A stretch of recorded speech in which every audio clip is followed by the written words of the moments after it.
the internet. It is Tuesday, the 21st of May, 2019. I am down here at the southern end of Lake Wallumboola. It is a cracking autumn day, 25 degrees on the Celsius clock. Hey Siri, what's the temperature? It's about 26 degrees outside. 26 degrees! That's one more degree on the Celsius clock. End of May, I'm in a t-shirt. It's beautiful down here, look at this. You know what this would be absolutely perfect for? A sneaky beverage. How about that? You want to have a drink? I hear you like Jack Daniels. I like Jack Daniels, you know that. And in particular, you know I enjoy my Premix Jack and Cola. Well, this week I was looking at the different size availabilities of Jack and Cola here in Australia. It's very odd, the size of the cans. Now, just for today, I'm only talking about the can variety, not the glass bottle variety. You'll all know that there's some differences in the alcohol content, but the sizing of those cans is what's got me intrigued for today's video. Let's have a look. So what we're looking at here is 4 varieties of Jack and Cola only available in the Australian market. For the sake of the discussion today, I know there is a double Jack and Cola, which isn't included in this mix. I'm not doing this for the alcohol content, I'm doing it for the size of the can. Now that can, the double Jack and Cola, is what I call regulation 375ml, so there's no need to include it here. We've already got a 375ml can. But what we do have here is 4 different size cans. First guy here is 250ml. Then we have 330ml in a can. Then we jump forward to a regulation 375ml. This is what comes pretty much standard everywhere you buy Jack Daniels and Cola in Australia. And then, exclusive to the Aussie market, the whopping 500ml can. Few things to note of each of these. This one being the exception, this is the American serve. This is double Jack Daniels. This is 10% by alcohol. Regulation Jack, 4.8%. For some strange reason, the 330 is a little more percent, 5%, and the massive 500ml is 5%. Now I know I said I wasn't going to talk about percents, and I'm not going to too much because I have found something. I found something very interesting. While doing the research for this video, something extremely important came up for you, how you can purchase Jack Daniels and Cola Premix, the cheapest available in Australia. Absolutely blew me away how cheap this was. We'll get to that specifically in a little bit, but that's why I had to mention the alcohol content just for the comparison's sake. Now, you know me, when I do these Jack Daniels drink reviews, I normally bring down a glass and I pour out the drink and I compare it and I contrast it to the other variety of the drink. But today we're dealing with the exact same beverage repeatedly, except across different sizes. So there's no real point in doing that.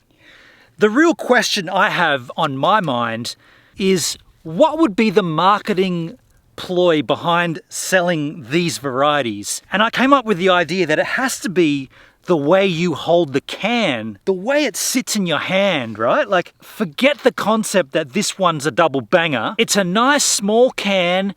It fits beautifully in the grasp of your hand. This guy here feels rad in your hand. It feels like a good, solid, handheld beverage, like you can just hold onto it, grip it. Regulation style Jack, well, we've all been so familiar with this over the years. There's not much to say about it, it just fits in your hand. But then you've got the little baby brother, the 330. Can't work out where this boy fits into the scheme of things. It's like a little bit smaller. I guess if you've got a smaller hand, this will feel like a large can. To me, it just kind of feels a little bit sort of malformed, if you like. And then I got thinking, is it because when you're walking and enjoying a beverage, you want to hold the can more securely with less spillage? There's only one way to test that, really.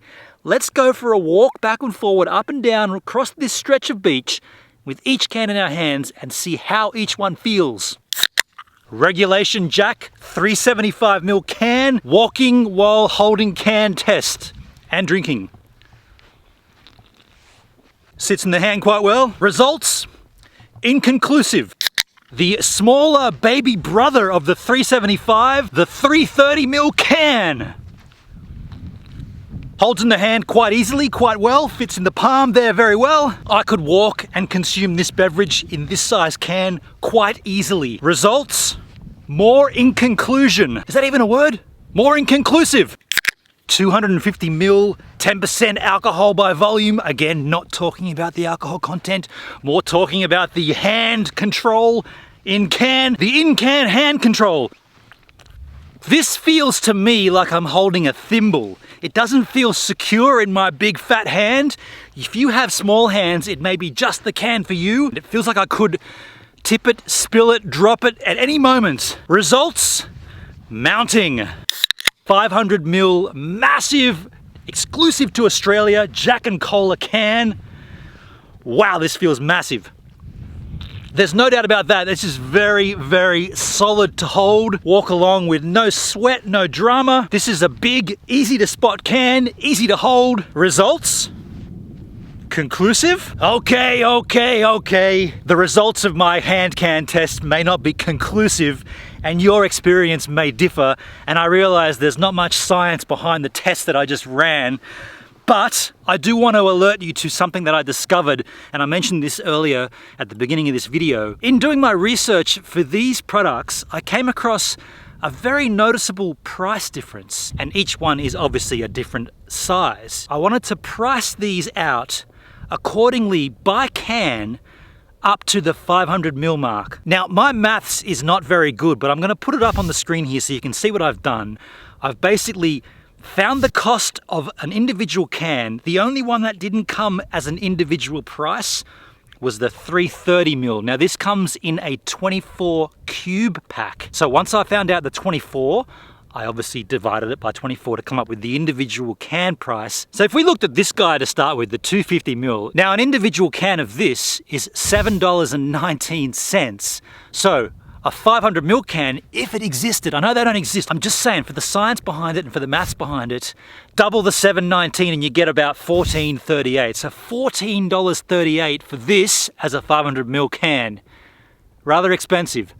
Take the regulation Jack here, the 375, the one that's standard practice across this nation. A can of this, $6.29 for 375 mils. So then I divided that by 375, came up with a figure, multiplied that by 500 and came up with $8.39 for a 500 ml can. And that's not a surprise really, because the actual 500 ml can retails for $8.19. So if you're gonna go and get regulation strength Jack, you might as well get the 500 ml can because it's a few cents cheaper while we're here.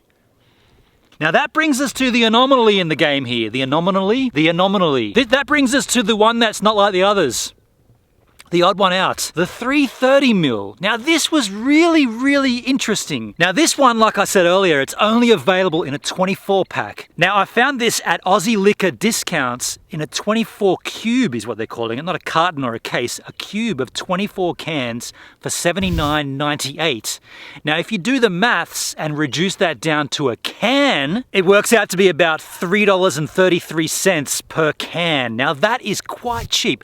Don't forget it's only $3.30. So what did I do? I reduced that down to per mil and then multiplied that by 500 to get to a 500 ml can, which brings that back up to speed with our litmus test 500 ml here. And per 500 ml, this guy only works out to be $5.05. So if you're looking to save money and you want to get your Jack and Cola, the 330 ml cube pack. Hey, I'm doing a view review over here. Keep it down. Hear these birds? Thank you. You want to save some cash? The 24 cube pack from Aussie Liquor Discounts, $79.98 equals $5.05 if you wanted to equate this to a 500 ml can. Hallelujah. Now, the moral of the story there is, in Australia, Jack Daniels and Premix Cola is rather expensive, but it's bloody beautiful, and if you can enjoy it in the outdoors like I am, even better. This is the Lake Wallumbilla area, just over the way here is Warrain Beach. Now you know me and surfing. Well, my wave a day starting up again in July, wave a day winter edition, but I have been social surfing. I've only actually had one surf since the wave a day autumn finished and I didn't do too well, but I want to intersplice right here, right now, for those still watching. Here's a series of closeout waves. I didn't do too well, but I wanted to let you know I'm still surfing, and coming up in July, it'll be Wave a Day Winter Edition right here at right over there at Culburra Beach. I can't wait for that. In the meantime, enjoy your jacks like I am. Oh yeah, I'm gonna go back to American surf. There's an easy way. We can go back, We've got first names last, second names first. Wondering what to do about this. There's an easy way. We can go back romance. We've got all our lives left to chance. Wondering how to go about this.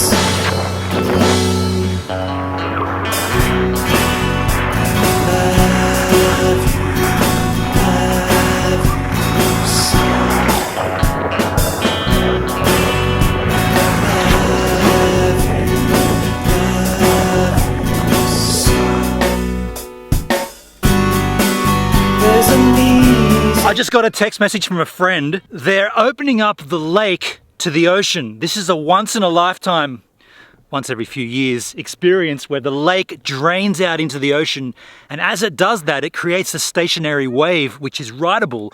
They've started it. You can already hear the machinery. They've already started it right now.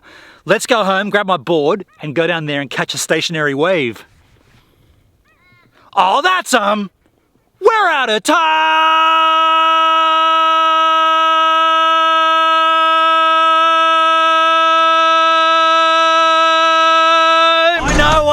I know, I keep running out of time on my own channel. You think I'd get that checked out by now, right? Hey look, if you like what you've seen here on the channel and you want to contribute financially, there's plenty of ways to do that in the description field of this video. And if you haven't done this already and you want to make sure you don't miss any of my future uploads, hit the subscribe button here. You can also check out my previous vlog here or a random vlog there, and you can become a patron of mine here. What's that? No, I'm busy with my end slate. I'll be with you in a few seconds. A few more seconds is all I require. All right, I'm coming now.